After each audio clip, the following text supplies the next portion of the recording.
I had a severe lapse in judgment, and I need to apologize. I don't expect you to forgive me, as there is no excuse. The goal of my content is always to provide players with a sense of pride and accomplishment. Who would have thought 2017's most controversial game is back on the rise? In the last few weeks, Electronic Arts has gone almost completely silent, and there is a reason for that. They are waiting for all the critics that have called them out for their BS with Battlefront 2 to move on. Most of the attention that was on Electronic Arts is gone. Have people forgotten? No. But eventually, like any of the hundreds of controversies that have hit EA over the years, people stop caring. While EA still is working on fixing the messy progression system, as well as the numerous technical and gameplay issues, we still have not heard the final say on microtransactions.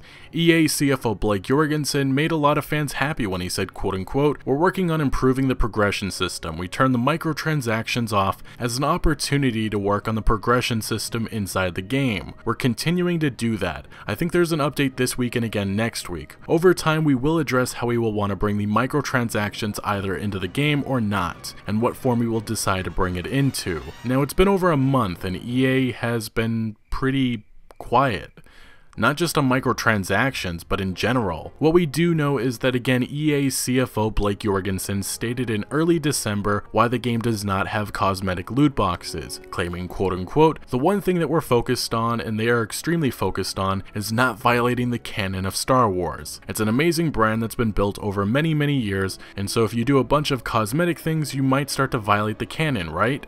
Darth Vader in white probably doesn't make any sense versus in black, not to mention you probably don't want Darth Vader in pink." And I also want to leave a little side note that modders are actually now putting a white and pink version of Darth Vader in the PC version of Battlefront 2. Just a nice FU to EA, but just thought I'd mention that. But continuing on, no offense to pink, but I don't think that's right in the canon. So there might be things that you can do cosmetically, and we're working with Lucasfilm on that. But coming into it, it wasn't as easy if we were building a game around our own IP, where it didn't really matter. It matters in Star Wars, because Star Wars fans want realism.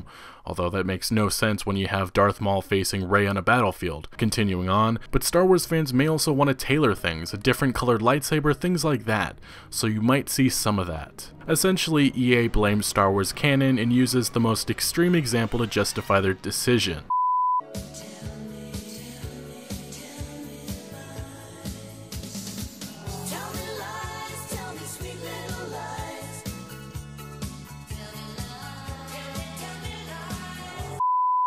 The reason I bring these two quotes up is because EA's last comments on microtransactions for Star Wars Battlefront 2 are these two comments. It's been over a month now, and the progression system is still built around loot crates, which is the root of the problem. All this free DLC content is going to have to be met with some sort of monetization scheme eventually, and all the sheep believing that EA is going to keep the game how it is at the moment are crazy. The game's budget was already insane, and not having some avenue to make revenue is a problem with post-game content, a problem that will be solved in the near future once the critics and community stops complaining or caring about what happened in November. But that leads us to what Wall Street is now saying. Wall Street firm Wedbush Securities claims that the EA debacle and Battlefront 2 mess is a thing of the past, further adding the weak sales that came with the controversial launch are going to improve now. Analyst Michael Pachter specifically saying, quote-unquote, "The sell-off in recent weeks appears overdone. Although Star Wars Battlefront 2 had a weaker than expected debut in terms of its domestic physical sell-through, we believe that the loyalty of the Star Wars fanbase, the game's appeal as a holiday gift, and the release of Star Wars The Last Jedi on December 15th will result in sales of the game bouncing back in the December retail month." Pachter would further add that Electronic Arts is loaded heading into 2018, with upcoming games that include Titanfall 3, a new Battlefield, Anthem, and FIFA World Cup.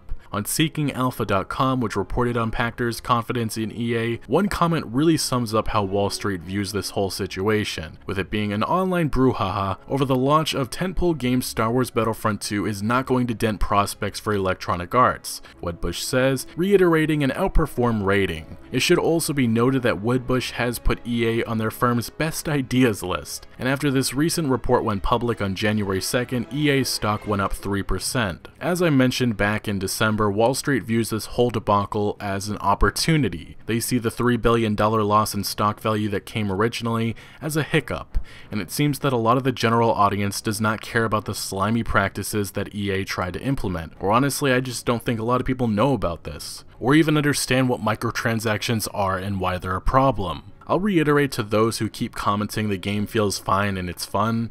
It's only fun because a lot of people stood up to EA's original plans, and if you don't think some type of monetization scheme like microtransactions is not coming, you're crazy. EA is going to find a way to make this game profitable. They have showed time and time again it's only about the money. Wall Street knows this and they're ecstatic. In recent weeks we've heard from multiple firms all saying that it's overblown, and if the issue goes completely dark, then we'll be gearing up for another similar mess a few years from now, although at that point I really don't think people will care, as many already think it's just the norm in gaming, which is disappointing but also shows how manipulative and predatory loot boxes have become. Soon we will find out what EA's master plans are, but keep this discussion alive because if this goes silent, this could also end any chances for the politicians that are fighting to ban microtransactions for anyone under 21, which will force publishers from not using this scheme unless they want an adult-only rating, which would lead to abysmal sales. I wish I could say that Electronic Arts is going to do fans right when they reveal their monetization strategy soon for Battlefront 2, but we've been burned by them constantly over the years that I can and will not trust them. Remember the real reason why microtransactions are even offline right now.